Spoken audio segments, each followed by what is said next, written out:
Okay, well, the time has come. After owning this truck for over 28 years, I think it's time for it to come to or belong to a new owner.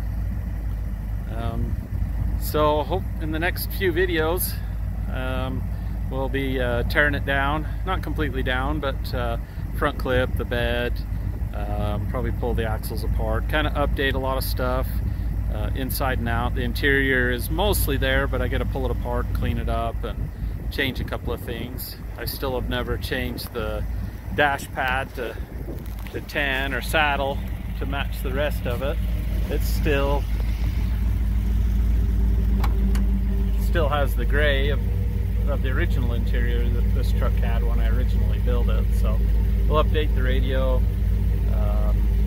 put some different inserts in the door panels and the new emblem on the glove box door, and put a new instrument cluster bezel in it as well.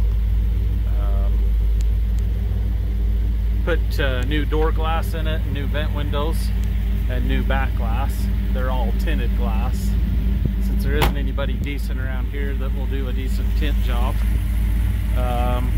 Replace the door handles. They're starting to look a little bit crusty, as you can see. The piece there, the one on the driver's side, is actually broken. Update the wheels and tires. Those were cool when I put them on 20 years ago, but not so much anymore. But yeah, put a new rear bumper on it. Replace all the moldings, replace the tailgate band, replace obviously the missing molding there on the tailgate, new lenses, sand and polish the paint, re-rhinoline the bed. Hopefully, if I can find somebody that will do that. It is a little bit chalky, but I'm having a hard time finding anybody that will that even has any material to do it. So with COVID being what it is, people are having a hard time getting supplies, so they're not taking any new customers. All the bigger, more reputable bed lining places only do work for dealerships and body shops and their normal customers, so they don't want to take anything new on. So hopefully I can get somebody to twist their arm to do that. But anyway, so yeah, today we're going to get the bed off. There's one spot in the red that's got a chip in it, so I'm going to get that up to Kendall at Lone Peak to fix that spot and repaint the red on the bedside. Other than that, the paint on the rest of the truck is still really, really nice, so just needs I'll probably hit a few spots with some 3000. I never even sanded the dirt nibs out of it when I originally painted it, so I'll get that all handled as well. So engine still runs really good. I'll probably put some fuel injection on it, like a throttle body system to replace the carburetor. It'll get a new fuel tank, one of the Boyd welding aluminum tanks, and I'll replace this square body blazer tank that's in it now that hangs down way too low and kind of looks a little homely. This tank does have the pump inside of it, but that new Boyd welding tank will clean everything up back here and make it look a lot better. So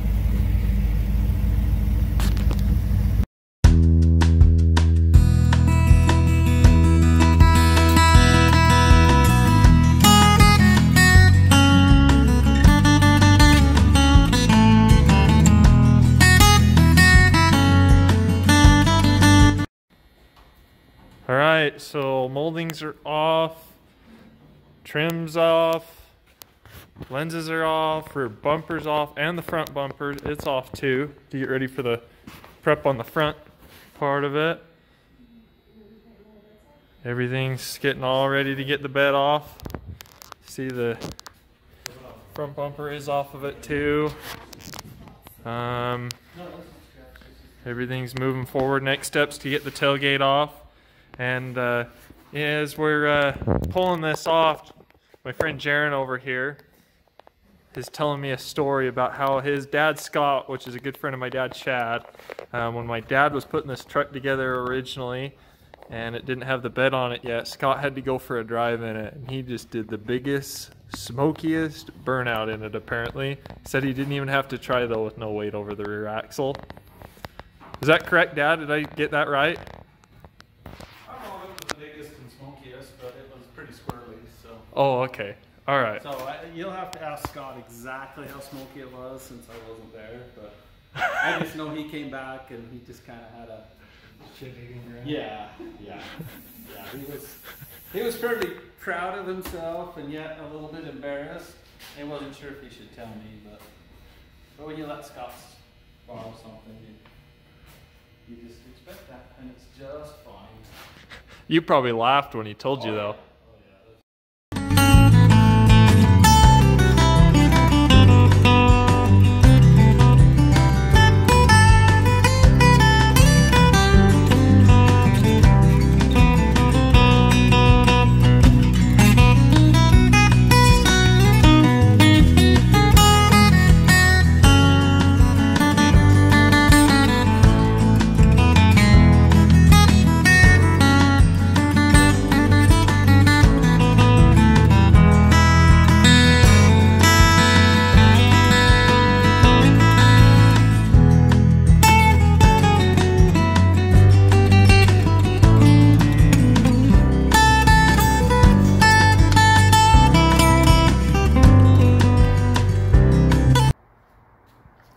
It's all loaded up, ready to go.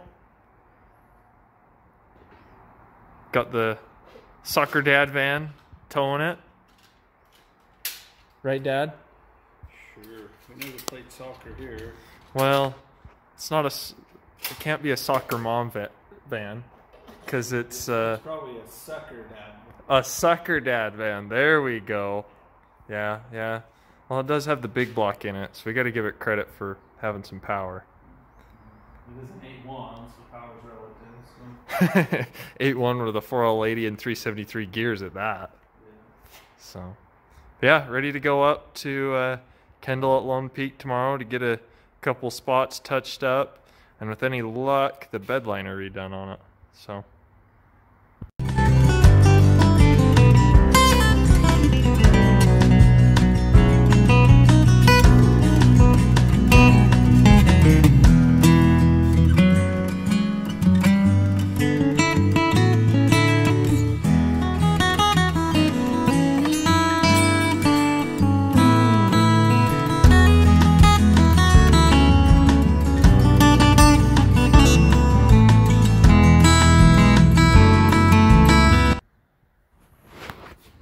After a few nights of my dad slaving away.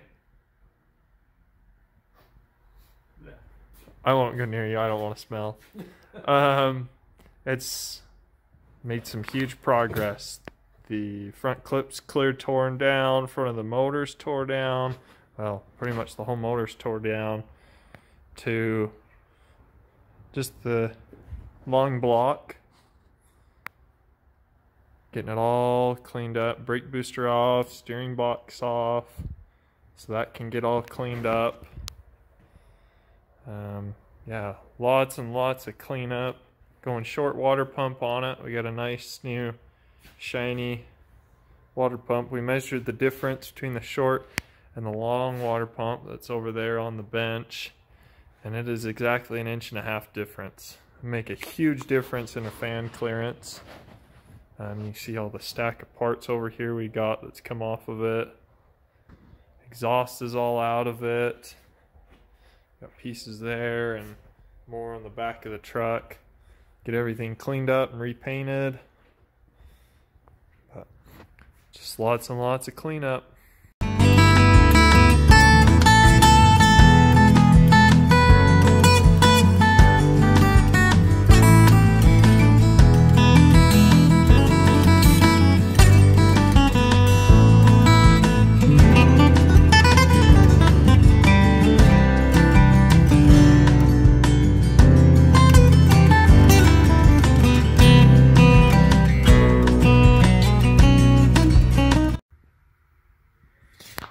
Yep, still been slaving away on it.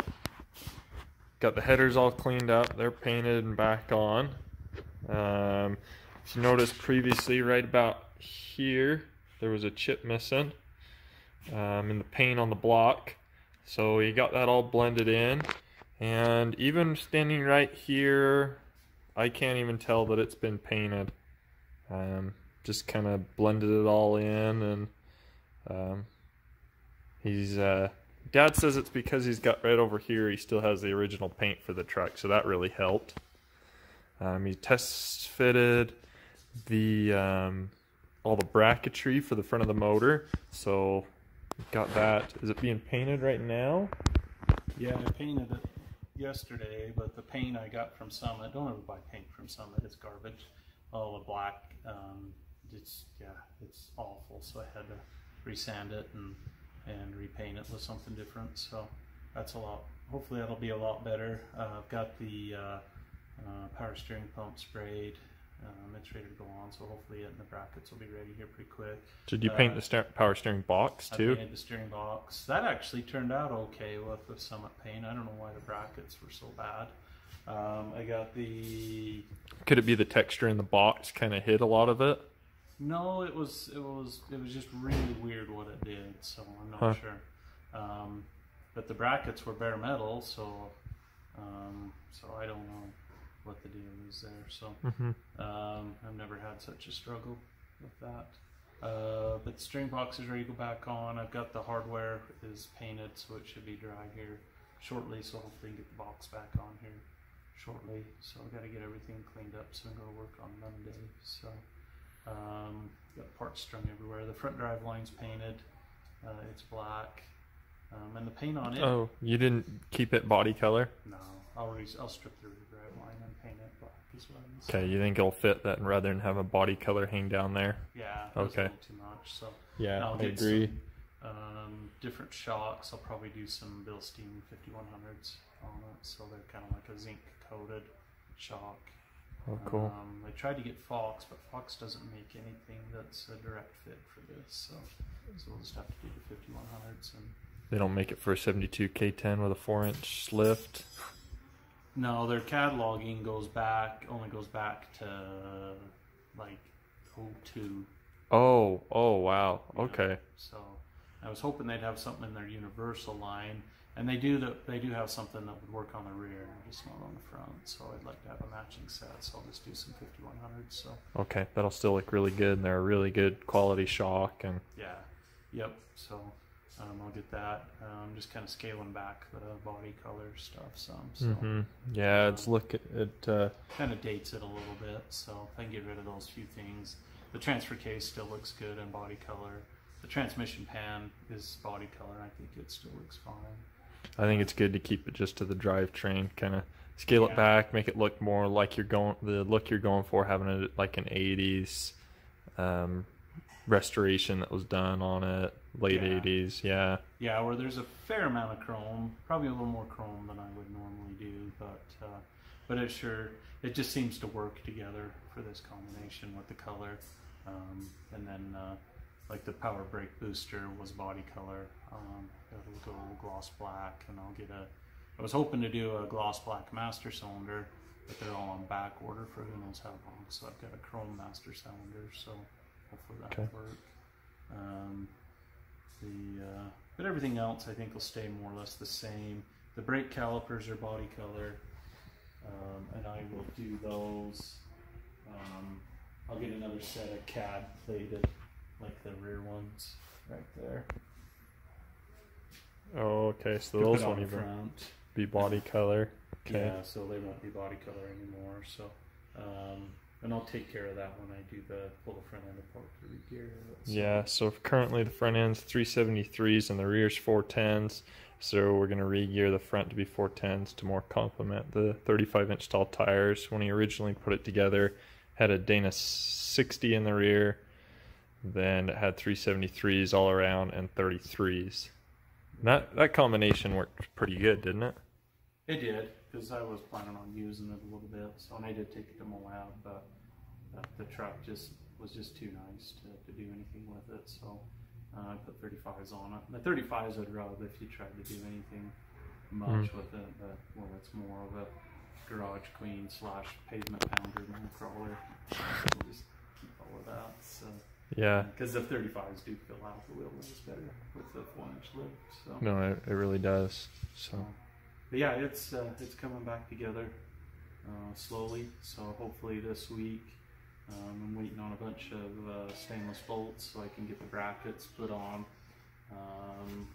and get the, what else am I waiting for? Still waiting on the master cylinder. I still need to paint the brake booster.